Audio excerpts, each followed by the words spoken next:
and welcome to Multiple Shenanigans. This episode, we've got a special guest with us, Annie Lyons. And we're going to chat to her about her book, M.S The Beggar We Live With, having multiple sclerosis, and how people get on with their lives. So, join us and see what happens.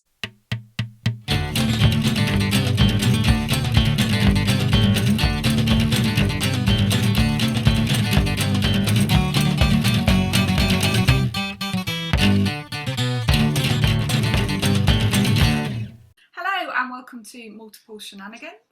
My name's Jeanette. My name's Lytisha, and this is Anne. So, Jeanette, how's your week been? Well, I decided, as you know, I've got a tendency to go off the rails and eat too much cake. Probably should not do that and be a bit more healthy, because whatever this is going on for longer than I anticipated. And so eating rubbish the whole time, it's not going to work anymore. So, oh my God, Cacoa Nibs. I'd never had them before. Aren't they just the best thing in the whole world? Are they not just pretend chocolate? Yeah, they're like little crunchy, chocolatey, and they're super good for you. That's really interesting, because I lived in Spain when I was a student. I did an Erasmus a year in Spain, and cacao was the hot chocolate that you got in the bars, and they go for breakfast in the bar. They have a stand up like a coffee that's this big and shove it down and with a pastry, and then they go off for breakfast. And you kept thinking that, like, people go there, and I'd go, well, I'd have to have a hot chocolate, and they go cacao, and I go, yeah, and I'd have a cacao. Maybe I was having a really healthy breakfast when I thought I was having hot chocolate and a croissant. It's that medicinal grade hot chocolate that we were talking about last time, which apparently is good for people with MS and for fatigue and stuff. Sounds good. So I'm just putting these little nibs, they're called, on everything now. Just, you can sprinkle them on yogurt. You can just eat them as a little snack. Your level of chocolate intake might have been here, because you're now spreading the cacao nibs everywhere. It's kind of here, but healthy here. Yeah, but I'm hoping that will get me out of the badness that I was in. I don't know. What a wonderful thing. So I've done more than that. I did some live improv show, which was pretty good. A live one with real people? Yeah, with Tony Slattery, no less. Wow. Yeah. Wow. Maestro of stand-up. He was having a lot of internet problems, so unfortunately, but yeah, what a privilege. Wow. So that was a big one for last week. You know, I've done my kitchen cabinets. There was some little niggly areas that I was putting right that I've continued to do. I'm worried I'm going to just keep doing it. Stand back and look at it and think, You virtually started this painting when we started Multiple Shenanigans. So this has been a bit of an ongoing saga, hasn't it? I've been doing it for months. But that's the way you have to do it, isn't it? I've done a door, I'm knackered. Sounds like a pretty active week then. Yes, and the rest of it, sleeping to recover from it. How's your week been, Anne? It's been okay. It's been fine, really. Thank you. We are having what the builder calls a glorified shed built on the side of our house, because I have got rid of my car. I've had a Motability car. I'd had it for 5 years, so I had to give it back. And I thought, do I really need another car? I hardly drive, especially, obviously, I've hardly driven in the last year. Have I missed it? No. Yeah, and it's difficult for me to drive distance. So it's sort of, well, I'll go without a car. There's a space on the drive now. So instead, we're having this glorified shed, partly for storing my chair, but then also for like part sort of greenhouse, and partly because my son is a furniture maker, so he's going to do some carving in there and stuff, you know. So yeah, so it's going to be the most popular room in the house, I think, really. Proper multifunctional space. Yeah, I said to the builder, how many students can we get in there, do you think? What can we get? He said, oh, people do things like that. Anyway, so yeah, so that's been the big event of my week, really. It's been kind of tripping over builders, and you know. What's your week been like, Lytisha? I've had a poem unveiled. I had a commission to write a poem for Nottingham City Homes. and it was to go on a stone which is about 4 foot by 2 foot, so it's quite a significant stone in the grounds of this housing estate, new housing estate. It's kind of been ongoing for a while, and I never told anybody because I didn't think it would ever happen. But it did, it actually happened. And the mayor was there, and there were dignitaries, and one of the residents was there, and yeah, and I had photos taken. I did wearing proper clothes. I'm not worn for time. Congratulations. Thank you. Yeah, so if you're in Nottingham and you happen to go to the old cinema, the one that's got a name. Oh no. The one that's not the Broadway, the one that's not the multi-what's, it's the small one in town with the Art Deco building. That's very nice. I'll come back to you with the name of. Behind there is some houses, and they're all they've all got really long glass windows, and they've got solar panels all over them, and they're just really what was there before was 5 multi-story blocks of flats, so it's such a difference to the area. So I was commissioned for this poem to weave in the history of the area plus the new looking forward, so that was quite exciting. So it was only a 6-line poem, but there was an awful lot of work in it, and then finally had an unveiling, so that was really exciting. And there was another thing. I've been having a lot of internet issues. This has been a bit of almost as good as your painting. Yeah, it's been going on. It's been going on for a while. Well, today, before we started recording, I had an appointment with a person to talk to me through my internet. So we're on the phone for 1 hour and 3 minutes. We did some plugging and unplugging and some moving some bits, and I've disconnected the landline completely, even though it was part of it, because I never use it. I don't know my number. When I swapped internet provider, my old provider, Virgin, wouldn't give them my existing number, the number that I've had since I moved in this house. So I've got a new number that I don't know, nobody else knows. So I just thought, well, I use it for that traditional thing that you use a landline for, to dial your mobile, to find your mobile. Yeah. So I've had that cut off, and then I put the phone, I was like, yes, and we're recording this afternoon and it's all going to be fabulous. And the very first time I went online, it said internet connection disconnected. I was like, oh. This was this morning then? Yeah. And you're here. Yeah. And I'm here. But I stopped everything, rebooted everything, started it all again, and we're here, and we're quite good connection today, it has to be said. Yeah. So that's today.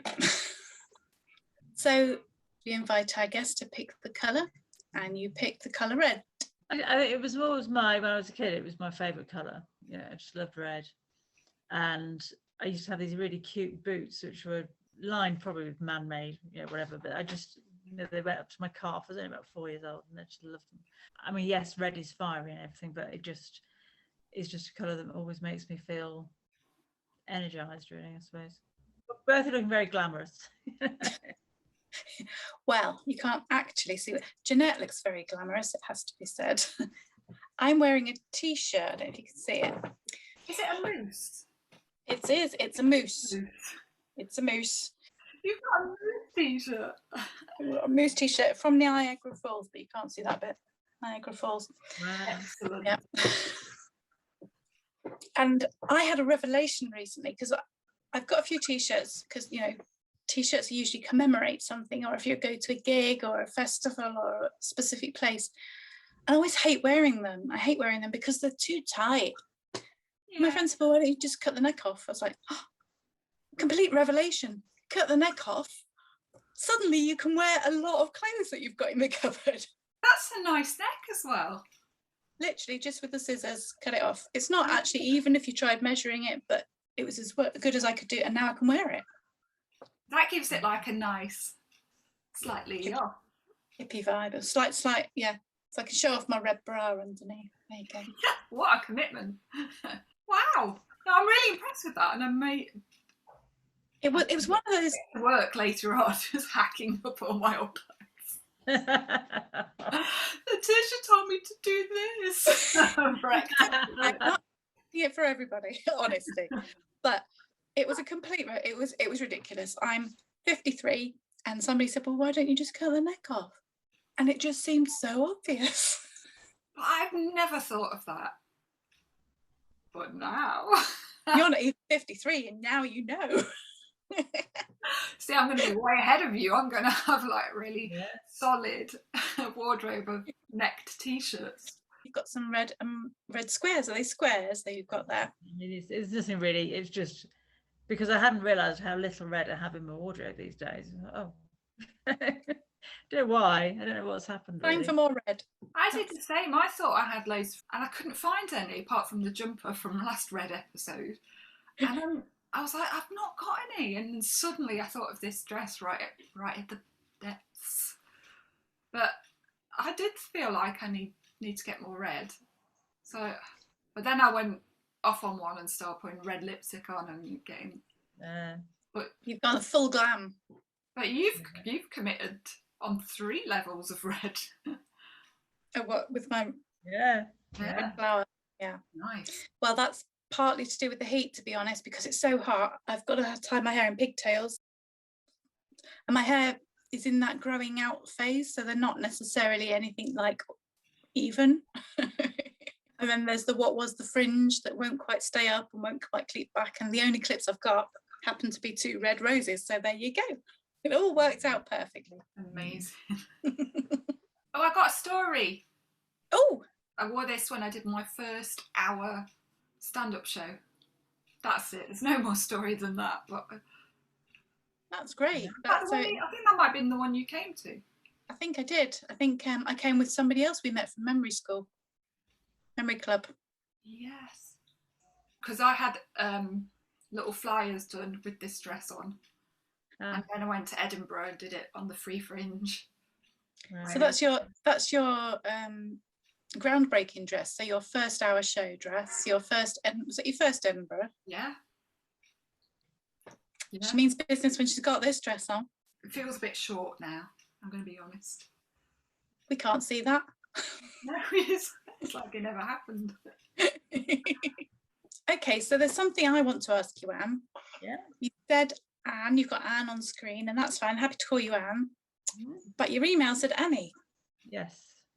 What does the book say? Has my initials, AEL. So you're a woman of many incarnations. I put AEL Lyons because then you don't know if it's a man or a woman. You don't make judgments. It's just a person. It's just somebody's written it, because people can make assumptions about a name. So the less it kind of identifies you, I think that's probably a sensible way to go. And then Anne or Annie is just, when I was at university, I was Alki Annie. Not anymore. Not anymore. So that's falling over for a different reason kind of thing. Yeah, these days I don't fall over too often, but that's mostly because I use a power chair, so I don't take the risk of falling over. What colour's your chair? Oh, it's black. I'm afraid that I haven't got a red throne or anything, sadly. See you going out soon with your spray can and putting some nice red patterns or red flowers. Some people do pimp their eyes, Yeah. I don't know. I mean, I have put, because I used to use one of those relators, they'll push a wheel, push themselves around, and I put fairy lights on that one Christmas, and that was, I used to get loads of people in the street talking to me in the street. It was, in the end I thought I'll take them off, actually. I think I've had enough of this. But I left my wheelchair alone. I haven't done anything to it. I mean, when I got it, my kids were saying, "Oh yeah, well, put learner plates on the back and rude messages." Thank you. So the book that you've written, Anne, I was kind of wondering how you view the book. For example, we build this as we are people who live with MS. We are not MS experts, but we have lived with it for some time. So how would you sort of pitch your book? When I started it, really, when I started the whole project, as it were, I was giving people who've got MS a voice, telling people who haven't got it what it's like to have it. And then, but because was finding out all the people saying so much about around the time of diagnosis and how they struggled and what have you, I more pitched it towards that. So the way I've written it, I've sort of started off talking about diagnosis and people's experiences. I remember thinking, well, this is how I feel. Does anybody feel like me? Because I didn't know who to ask. I thought actually to know, yes, there are people, people think like you. People are thinking help, and don't know what to do, and they're confused and all this. So talked all about that, and then went on to what are the worst symptoms for people, because they're not what people think they are. When you're able-bodied, it's not everybody, but a lot of people, when they're able-bodied, will say, I don't want to end up in a chair. I don't want to end up in a chair.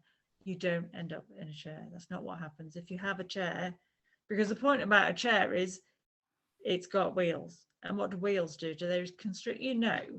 They release you. They let you do things. That's the whole point of wheels. It's in the name, wheelchair, power chair. And actually, people who use wheelchairs find that it gives them freedom. It gives them options of things they wouldn't be able to do otherwise. So it's things like that. And it's people sort of understanding better the kind of things that a lot of people worry about in the beginning.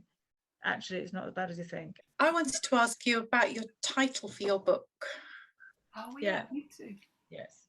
Well, I sort of toyed with things. I was thinking about, should I call it MS is shit, but there's shit you can do? But I thought, no, that might put people off. But I mean, it's so ridiculous that it's called multiple sclerosis, because who on earth understands it, apart from doctors, but they don't count. I mean, it's horrible. Just call it GIP, because then people would know it's that thing. Like Parkinson's, people recognise that because it doesn't sound like anything else. Lots of people, they hear MS and they think ME or motor neuron disease or muscular dystrophy. Somebody said to me, it's just they just don't understand. So we need a simpler name for a start. But anyway, so I was thinking of MS is shit, and then I thought, well, I want something that's very direct and tells people what it's about very simply, so that because I did think about Fred Astaire. There was a advert in the 80s, and it said something about Fred Astaire was great, but Ginger Rogers did everything he did, but she did it backwards and in high heels. And I thought that is what MS is like. You're trying to do what everybody else does, backwards and in high heels. But I thought that's a bit too difficult to get your head around, especially when you're stressed out anyway. So I thought something very simple. And I didn't call it The Bugger We Lived With. So, in case anybody gets upset, I thought beggar is quite close. MS, The Beggar We Live With. And then the subtitle is Having Multiple Sclerosis and How People Get On With Their Lives. Because I think a lot of people, when they're diagnosed, think, how does anybody live with this? Because the people who know the most about living with something are the people who live with something.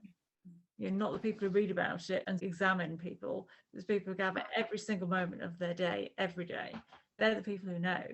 And okay, you were saying, Lytisha, that we're not experts. And we're not experts in terms of, I'm not a doctor, but I'm an expert at living day to day with a life that's different from everybody else's. I think we mentioned this a bit before, Jeanette. Did either of you know people with MS when you were diagnosed or before you were diagnosed? I did. I did. Not close people, like people's mums, or that I didn't really know that much. How about you, Lytisha? Well, I did, because a friend of my mum's had it, and also one of our neighbours had it. So I knew, and they both had different types. So I knew that there were different sorts, and I knew it didn't necessarily mean there's a straight line of, you've got this, that's going to happen. So I kind of knew that. And also, I had a friend, when I came to Nottingham, I didn't really know many people, and I went out with a colleague and a friend of hers, and that friend had told me she'd got MS when we were at a beer festival on the dance floor. So, it was just, so I knew she had MS and was at a beer festival on the dance floor at that time. So that kind of things I knew. So I did have people I could talk to when I was ready. I think for me that made quite a big difference. Plus I had one of those other initials before. I had ME when I was a late teen, early 20s. So a lot of the things that happened, the fatigue and the brain fog and the the losing track and losing your words, which I've done lots of examples of today, I kind of recognised those anyway, so they weren't a total shock to me. Yeah. I think I was probably quite lucky, but also I think there's a lot of people don't know that they know people with MS. If the woman I met on the dance floor at the beer festival hadn't told me she had MS, I would have just known. I was interested in the book in how you discussed the use of language, in particular how MS progresses, and normally progress is a positive thing. And I just like that idea, because I'm the kind of person who, if I go for a medical test, I don't want the thing. You want a positive result. yeah, but there's a little part of me that's like, oh, I didn't pass, or or I don't know, like my brain can't quite get on board with, like you say, it's progressing. There's part of me like, yes.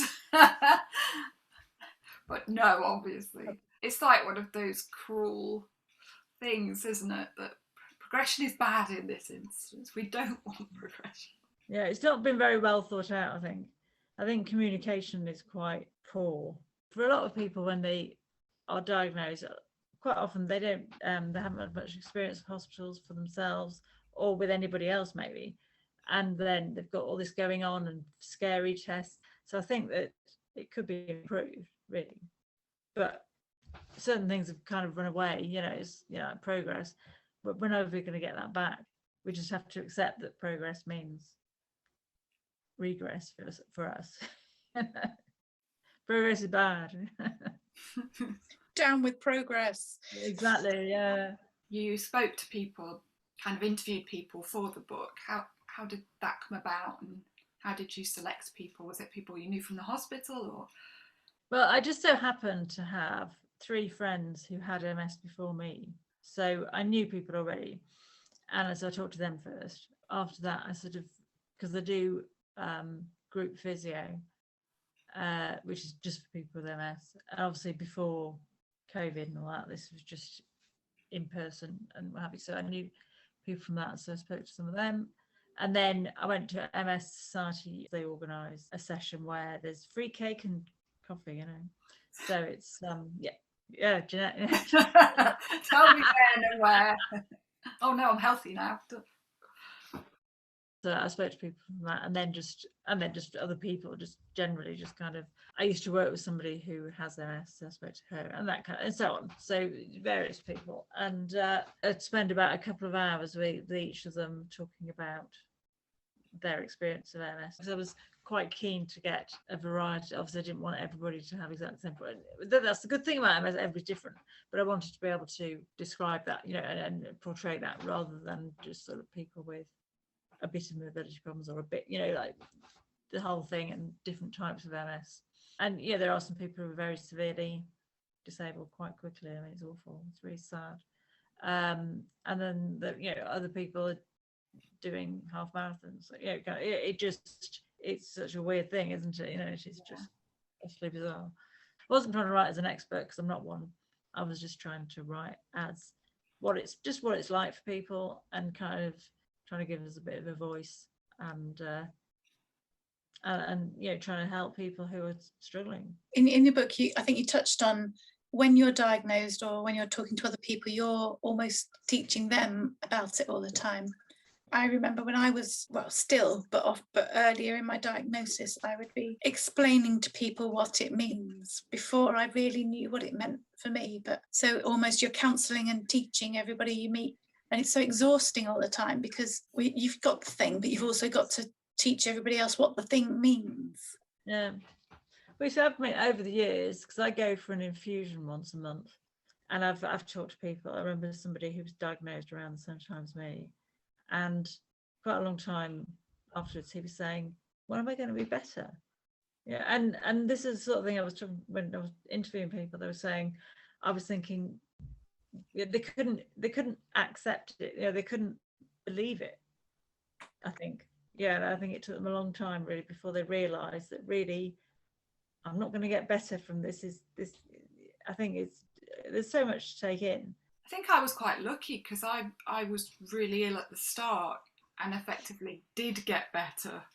I went on a trial, and the girl who we both started together, unfortunately, she did get a lot worse. It didn't work for her, but it really worked for me. So I went from really having a lot of aggressive relapses to not really having them and just having the symptoms that I'd already got.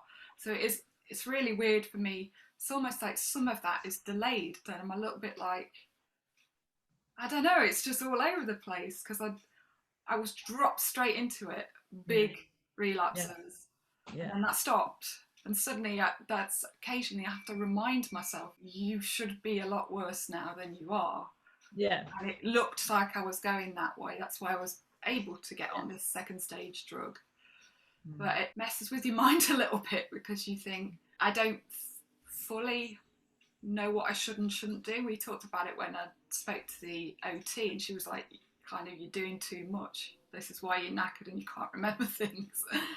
Because I just, it's a little bit like somebody's given me an inch and I want to take a yard, like I'm just getting carried away because I essentially got better and now I don't know my limits. Sounds funny. I'm so lucky I was really ill. Yeah, it is true. Yeah. But yeah, I know what you mean. Yeah. It's true because I didn't have to fear things because they were already happening to me. I was it's just weird. I don't know. And I do think there are parts of me that's, like I say, still thinking, oh yeah, but do I carry on doing those things I did way before? And then I'm like, no, you can't do that. So I can't accept certain changes. It's very odd. Yeah, I think I'm with you on that because I my diagnosis came after a major relapse, but after the diagnosis, my brain just decided that it was just going to not think about it. It was just going to concentrate on being ill. And my mum came to the hospital with me, which was really good because obviously she had this friend with MS and she knew a little bit about it. When we went and the information was coming at me, and I just said, please, can you find out about this? And then when I'm ready, I'll read it or I'll find out. And it was about a month before my brain was like, okay, now let's see what this is. I couldn't at that moment deal with it. And then I got better, not fully better, but better, and then I've been quite fortunate in that my relapses have not been as big as that first one since. But the underlying things have increased, the everyday things. So like you were saying, going back to things you were doing before, can I go teaching dancing 3 times a week? No. No. That's why I stopped teaching dancing and I do poetry now, which is a bit more, you can sit down and do it. Yeah. I carried on working through major relapses, not really realising that you probably shouldn't. So people at work were getting really annoyed because I'd fall over and I couldn't really write. And it never occurred to me that I should just go home. Well, obviously I was in denial and I was just trying to carry on. But I didn't realise that because I was having so many relapses, I didn't realise that you should probably not work during one to the extent that I was doing. I just didn't even think about it. I was just like, oh, well, this is how it is now. Yeah. In hindsight, I look back and think, what were you doing? Nobody's grateful for you being there, like struggling on. In fact, it got on people's nerves. I bet they were like, oh, what kind of hero does she think she is? Yeah. Massive martyr. And I was like, I'm fine. I'm all right, honestly. Yeah, that was a really silly thing to do. But you don't know, do you? You don't know. Hindsight's a marvellous thing, isn't it? It just never occurred to me that, because I didn't really know what a relapse was, so I didn't know. I just thought, oh, is this just it from now on? Yeah, I have to say the same thing because I mentioned in previous episodes, but when I got my diagnosis, then I didn't see anybody for 6-7 years, apart from the MS Society. I wasn't seen at the hospital or anything because I'd fallen off a register or something. And I was just said, because I said to people, how often do you see somebody, talk to somebody about it? And they went, well, you know, for your annual checkup. And I was like, never had an annual checkup ever. And this was like 7 years after diagnosis. And then when I did go, and they said, you know, well, have you had many relapses? And I went, well, I don't really know what a relapse is. What is a relapse? Because there's no like, a relapse is when this and this happens, is there? Like you were saying, so you were carrying on working. I was going to work, being not as effective sometimes, and that was it. I was just going to work. My whole life was going to work and being asleep. There was nothing else. And I said, I don't really understand what relapse means. What is relapse? I remember reading online somebody saying in one of these forum type things, oh, I've had another relapse. But they talked about it like it wasn't very common. And I was having loads. So I was like, hang on, you're not meant to have these every month. What? I thought it was like a cycle like that. No. Yeah. Oh, okay. I think we're proving your theory, Anne, that at the beginning, the understanding bit is not really going on, is it? I just think it's really hard. It's difficult for everybody involved. It's difficult. Obviously, it's difficult for the patient, but it's difficult for everybody around them as well. Your friends and family don't understand MS either. And the doctors, you know, they're giving you all this bad news. It just is hard. It affects everything. You know, it just affects everything. And I think that finding that out can take quite a long time. Well, you've known this for weeks now. What's the problem? Well, yeah, you know, I think, because normally, I think prior to having MS, most people will have had, I know you had with ME, Lytisha, but for most people, they haven't really been ill before, probably. And so for them, it's just sort of, they're not used to that idea of having something that's going to be forever. Yes, as you're in denial. I mean, why would you not be in denial, really? But it's the system, not understanding systems as well. And just today, I had another example of me not understanding a system that I'm now using, which is getting your repeat prescription sent to the pharmacy. And I went, and I'd not done it before the first lockdown. I'd always collected my prescription and gone to the pharmacy. I went at the beginning and I said, what do I do to register you as my pharmacy? And they said, oh, just tell the GP. Okay. So I told the GP and they said, oh, you just need to tell the pharmacist. I was like, what? I don't understand. Is there a piece of paper that I take from you to them or them to you, or how does it happen? And then somehow, some weeks later, the pharmacy rang me and said my prescription was ready to collect. And I was like, but I haven't asked for it. How does this work? I was really confused.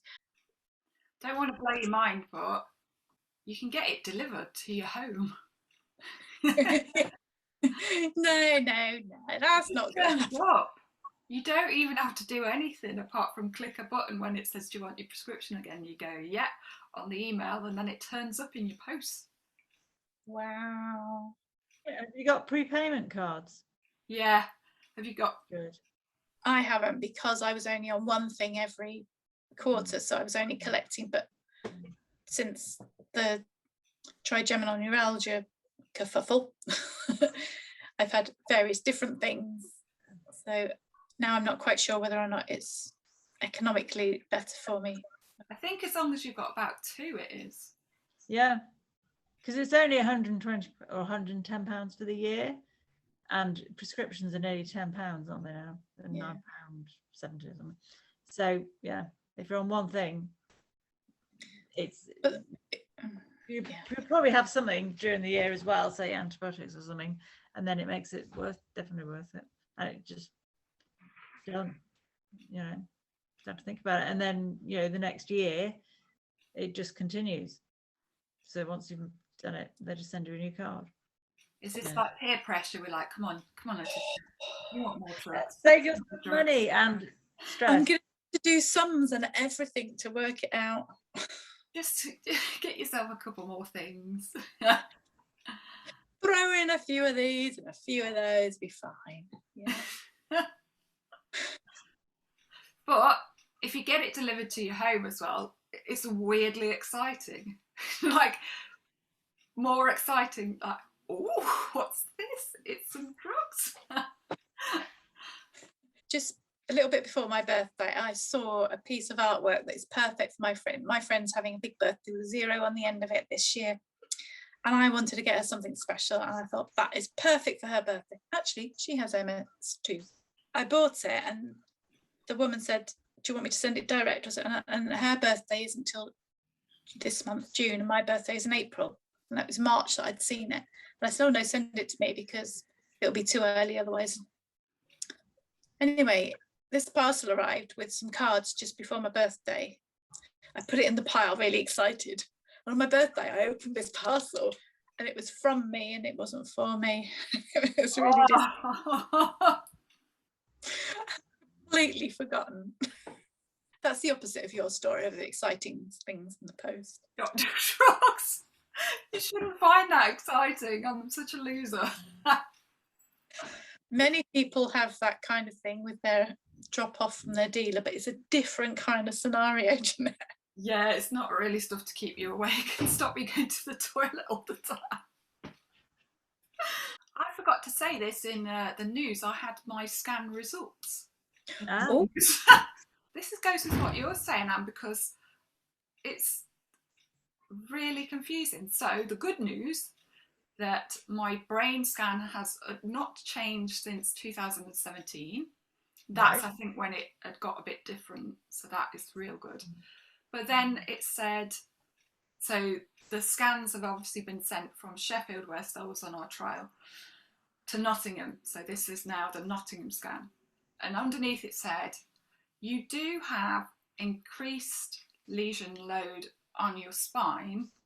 However, that is to be expected because the last spine...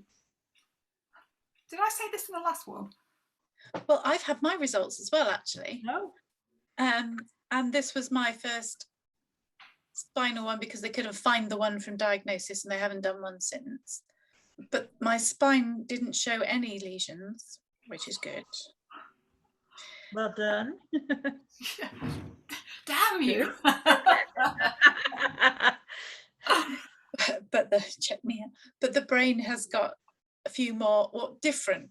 They said different. More, or some have gone and so others have appeared. I'm not quite sure what that means. So I'll find out May 22 when I have my appointment. You see, you want a clear set of pictures. So you can keep them in an album and you can refer back. Do you like, you flick through it and you'll see like a little animation take place. And you just get the letters and you're like, well, what does that mean? It's good there. Also, we like the reverse. If you put both our brains together, we'd probably be fine. And my spine and your brain would be super. Yeah. Yeah. Well, yeah, I reckon. Okay, we'll wrap it up there then. So I'd like to say thank you very much to our guest, Anne Lyons. Thank you, Anne. Thank you very much for having me. Nice to meet you. I've been Lytisha.